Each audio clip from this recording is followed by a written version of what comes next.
Көп эле учурларда кардарлар кредит алгандан кийин өздөрүнө төмөнкүчө суроолорду беришпейт. Мисалы үчүн алган кредитти өз убагында төлөй албай калсам кандай болот?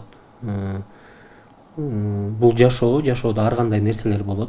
Күтүлбөгөн жерден кардарда кыйынчылыктар болуп калса, кардар эч ойлонбостон, эч коркпостон банкка жана банк кызматкерлерине келип кайрылса болот.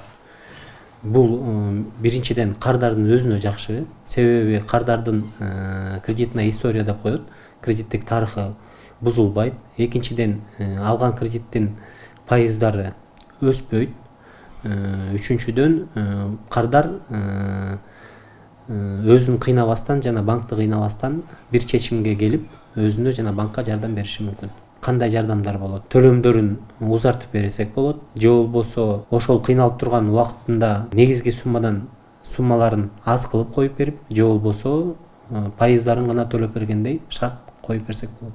Эгерде кардар банк кызматкерлеринен качып, же болбосо банк кызматкерлери чалган учурда телефондорун албай, просроченный күндөрү өсүп, сот ишине өтүп кетиши мүмкүн.